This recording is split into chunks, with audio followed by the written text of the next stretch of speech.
what we call cry. They cry. They may not cry real tears, but they have been wronged. They shouldn't have got all of this time. They shouldn't have done this. You know, they're broken down. I shouldn't have done it. I should have listened, or I shouldn't have got all that time. Man, that guy told on me. You know, it's just, you know, and if a lot of these young brothers haven't exercised their minds on the street. You know, they quit school. You know, they didn't listen to anyone. And when they get in the system, their mind is very, very weak. You know, so they break very easy. You know, the pressure, when we say pressure busts pipes. And, Again, say that? Pressure busts pipes, you know, and that's what happens. You know, some of them I saw, for instance, I saw a young man that I guess, you know, he was somebody on the street. You know, he was somebody. And in the penitentiary, he got put in the hole. You know, that's segregation. You know, for whatever minute reason it was, I think he had an extra pillow or something like that. And he went to segregation for 5 days. And the young brother almost lost his mind back there in segregation. You know, he couldn't stand to just be alone for 5 days. You know, they had to send the doctors back, and then he started taking the mood-altering drugs, you know, just to cope. You know, and I attribute that to not exercising our minds as youth. You know, not listening to the people that are really trying to guide us, going to school and furthering our education and doing something positive. You know, I understand that rappers and, you know, all of these, you know, people have to make money, you know, but I don't agree with the videos and some of the songs, because it, you know, if you take your rappers, you know, you may have a handful, but you take your youth and you have millions. You know, so that tells us that only a handful of us are making it. You know what I'm saying? This lifestyle is only true for a handful of people. You know, but we take it to be a norm. You know, that's the norm. That's the norm for the black culture. Yeah, because the fallacy of it is when you see them up on the screen and they got, you know, the big car and gold chains and gold teeth, and they showing them on the streets, you know, doing criminal activity, and say that if you do this, you can get this too, you know? Basically. Instead of they on the screen and I went to university, I got a degree, and then I got, you know, something positive, and then motivate the people to go out and do that, which is more realistic. So, I mean, and the ultimate reality is that they wind up in prison and they was the man on the street, and they not much once they get locked up in the jail. So you said you were in for 5 or 6 years, and I mean, how did you use that time to study about Islam? That was that 5 years was the I don't want to say best, but as far as me being able to really study and have the time and the quiet and the, you know, and to be able to absorb, that was it, because the whole, I mean, from day one, that's all I did.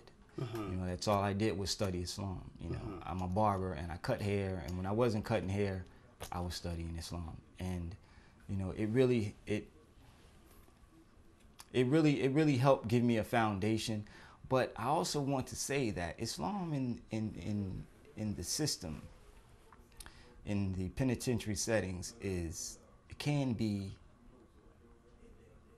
dangerous for the brother coming out. And I say that because in the penitentiary setting, we really, I mean, you would think that, you know, these were companions. You know, we try and do everything that the Prophet did. So sallam, you know, we tried to do everything. You know, we tried to really walk the Sirat al-Mustaqim. We really try to really be on the deen. And when we get out in the world, it's not like that. You know, we're looking for something that's not there. You know, when a Muslim comes into the penitentiary and another Muslim knows he's a Muslim, assalamu alaikum, Aki, are you all right? Can I, you know, and which it's a community. It's a tight-knit community. But in society, you don't really find that. So you're saying even when you're a Muslim coming into prison, the people welcome you to the group, but when you get out of prison, there's nobody really to give you that same that same welcome. So, because I hear people say, I mean, not that I agree with the statement, but they said, like, you know, Islam was better in the prison than what I found on the outside. Right, exactly. And I say that it's dangerous because a lot of brothers, once we leave the prison setting, we leave Allah.